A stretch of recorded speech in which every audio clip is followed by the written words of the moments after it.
National du film réalise un autre grand coup de propagande.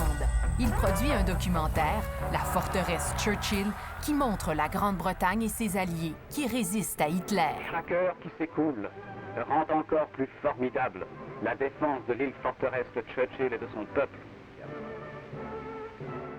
La propagande était organisée pendant la Deuxième Guerre mondiale autour du travail de l'Office national du film.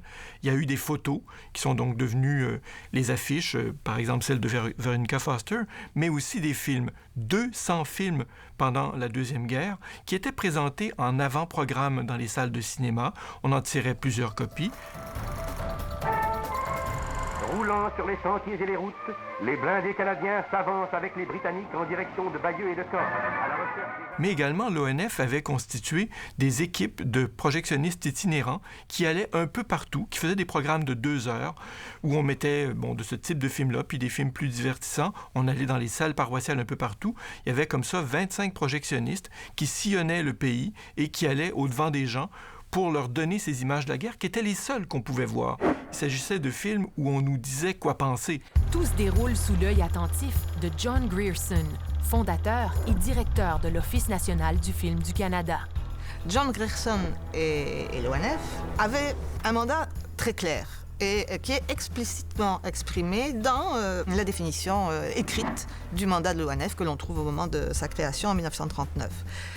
Il s'agissait de faire valoir les intérêts des Canadiens auprès de tous les Canadiens, de façon à ce que, de façon éclairée et convaincue, les Canadiens acceptent tous ensemble de participer à un même effort de guerre.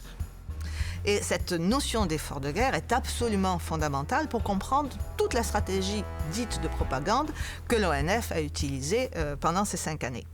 L'effort de guerre, c'était faire admettre le rationnement, c'était faire admettre l'épargne, c'était faire admettre une reconversion des industries au service d'une production exclusivement, c'est peut-être un petit peu fort, mais majoritairement dédiée à la guerre. Au pays, on se demande où trouver de la main-d'œuvre pour les usines de guerre.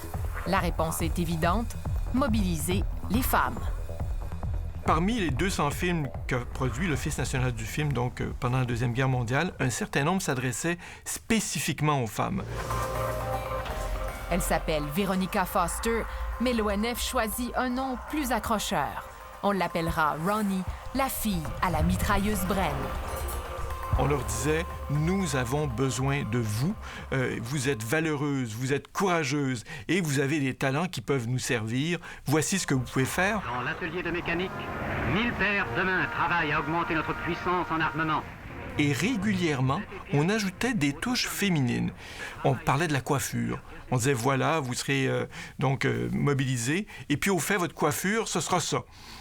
Où on disait, oui, elles font un travail qui est très, très difficile, mais il y a des crèmes que vous pouvez utiliser parce que ça crevasse les mains.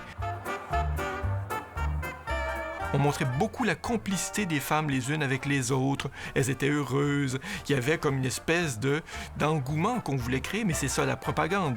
On ne montre pas la pauvre fille qui a quitté son village et qui est dans un endroit mais qu'elle aime pas du tout et qui se dit « ma vie est fichue, qu'est-ce que je vais faire ici ?» qui pleure tous les soirs. Non, on fait de la propagande. Le principe de la propagande, c'est que tout doit être positif parce qu'on a des objectifs à atteindre. Dans ce cas-ci, en tout cas des femmes, c'était effectivement une mobilisation qu'on voulait, c'était une main-d'œuvre qu'on voulait amener sur le marché du travail, mais pas trop longtemps. Employers find that women can do many jobs as well as men. Some jobs better. They discover that factory work is usually no more difficult than housework. On doit comprendre que cet effort de guerre était quelque chose de temporaire. On vous demande ça maintenant, mais après, business as usual, on revient à ce qu'on était auparavant et c'est bien ce qu'on souhaitait, quoi. L'ONF est un organisme absolument fondamental pendant la Deuxième Guerre mondiale et ils ont, hors de tout doute, avec une efficacité qui se documente aisément, faut se rappeler que l'ONF non seulement concevait, produisait les films, les affiches, les expositions, etc., mais s'occupait aussi de la diffusion. Donc elle s'occupait vraiment de toute la chaîne de production et de mise en circulation du discours de la propagande avec une efficacité absolument remarquable. Ce qui est très regrettable, c'est l'amnésie qui se maintient dans la société actuelle concernant cette énergie absolument fascinante que cette société a su engager à ce moment-là. Et l'ONF a été un des agents qui a permis ça.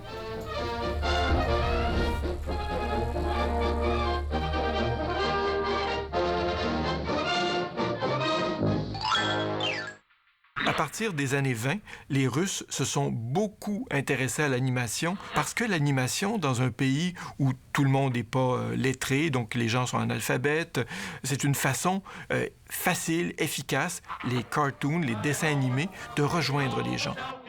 Pendant la Deuxième Guerre mondiale, plusieurs pays qui sont partie prenante du conflit, on parle des pays riches, ont utilisé l'animation.